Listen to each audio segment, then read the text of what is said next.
सिद्धि हिंदी विद्यालय YouTube channel में आप सभी का हार्दिक स्वागत है। विद्यार्थी मित्रों, आज हम कक्षा 10th विज्ञान और टेक्नोलॉजी विषय में चैप्टर नंबर 8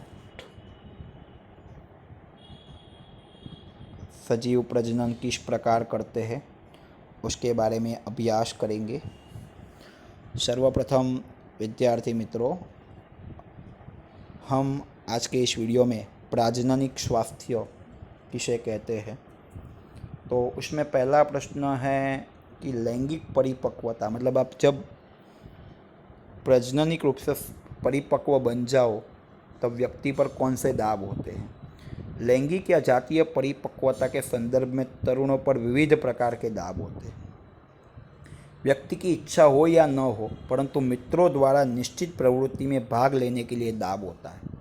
हमारी इच्छा न हो फिर भी निश्चित प्रवृत्ति में हमें बोला जाता है कि भाग लेना ही लेना है। विवाह मतलब शादी करना और संतान प्राप्ति के लिए भी पारिवारिक दाब हो सकता है। बाल जन्म रोकने के लिए सरकारी संस्थान द्वारा भी दाब हो सकता है। बाल पारिवारिक ये कहता है कि संतान प्राप्ति और बाल जन्म रोकने के लिए सरकारी संस्थान द्वारा भी दाब हो सकता है। जातीय समागम दौरान स्वयं की क्षमता दर्शाने का भी दाब हो सकता है।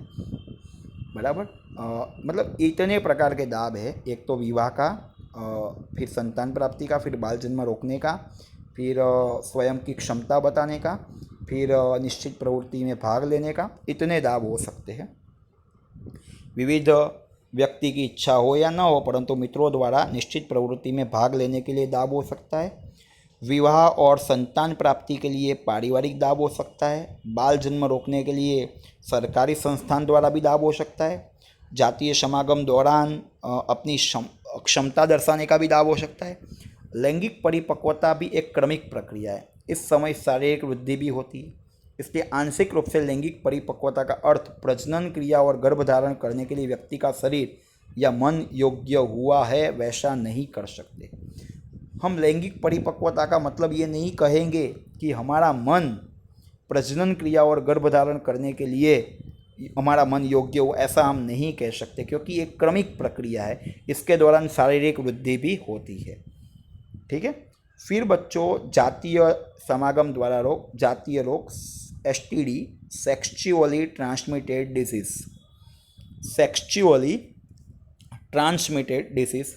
जातीय समागम में स्त्री और पुरुष के बीच प्रगाढ़ शारीरिक संबंध स्थापित होते हैं, इसलिए जातीय समागम द्वारा कुछ रोगों का संक्रमण हो सकता है। जातीय समागम में स्त्री और पुरुष के बीच प्रगाढ़ शारीरिक संबंध होते हैं, इसलिए जातीय समागम दौरान कुछ रोगों का संक्रमण भी होता है, जैसे कि जीवाणु द्वारा होने वाले रोग।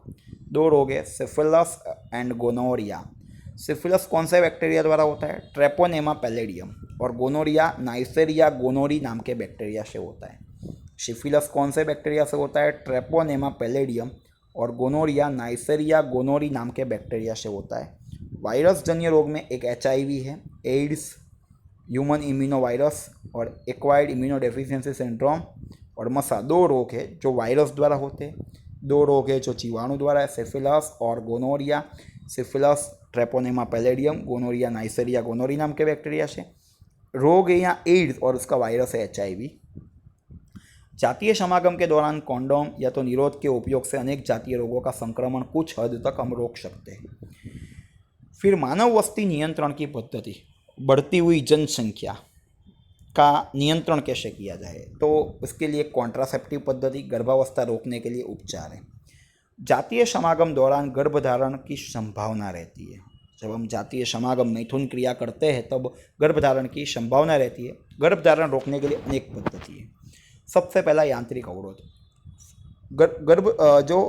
जातीय समागम में होता क्या है? फलन होगा। फलन में नर प्रजनन कोष और मादा प्रजनन कोष मिलेंगे। ठीक है।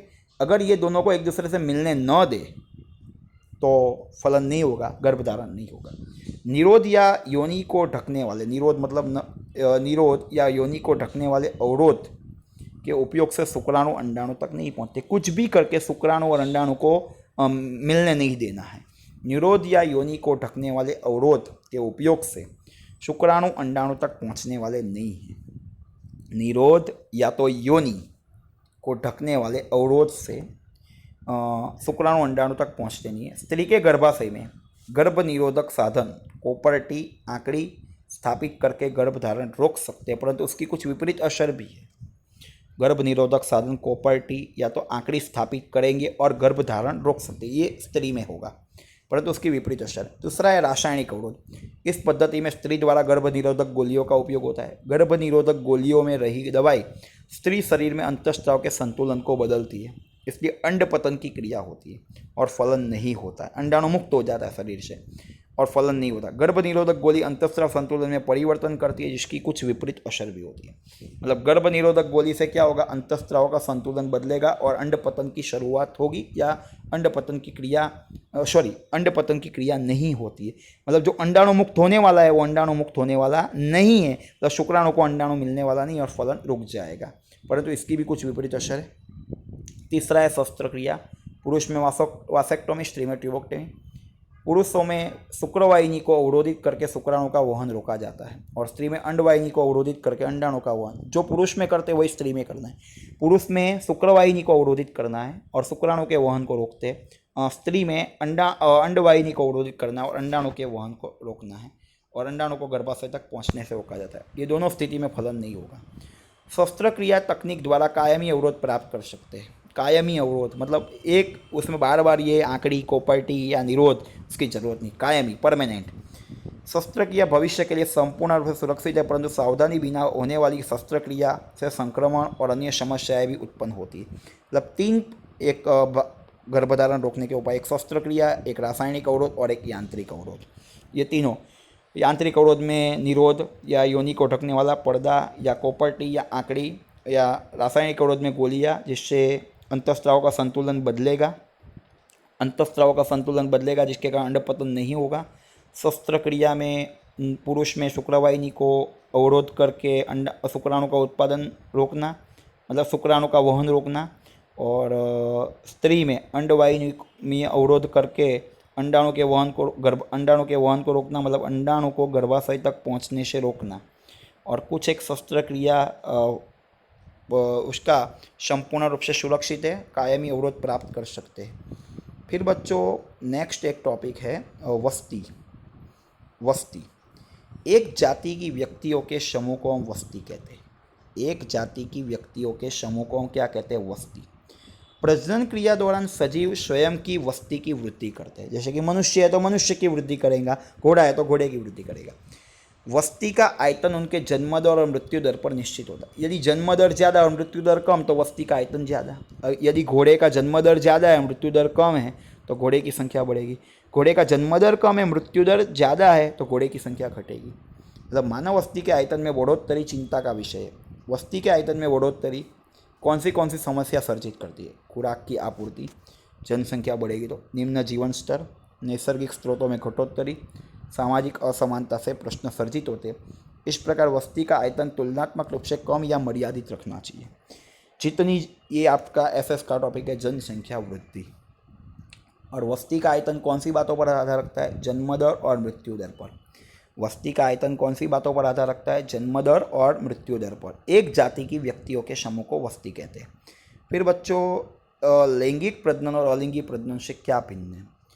एक ही पितृ द्वारा प्रजनन कोशिका के बिना सजीव का निर्माण किया जाए तो उस प्रजनन को अलैंगिक प्रजनन। और जब प्रजनन पद्धति में नए सजीव के निर्माण के लिए नर और मादा दोनों जाति के पितृ जुड़े तो दोनों जाति के पितृ जुड़े हो तो उसे अलिंगी नहीं परंतु लिंगी प्रजनन कहते हैं। कौन सा प्रजनन? यहाँ लिखने में मिस्टेक हो गई है, लिंगी प्रजनन कहते हैं। एक ही पितृ द्वारा प्रजनन कोशिका के बिना नया सजीव का निर्माण हो उसे अलिंगी, और प्रजनन पद्धति में नए सजीव के निर्माण के लिए नर सजीव और मादा सजीव दोनों सजीव की जरूरत पड़े तो उसे लिंगी प्रजनन। यहाँ में लिखने में मिस्टेक हो गई है। फिर अलिंगी प्रजनन पद्धति की मर्यादा। सजीव में एक ही पितृ के लक्षण आते हैं, एक ही पितृ के, क्योंकि अलिंगी प्रजनन में एक ही पितृ में से नए सजीव बनेंगे।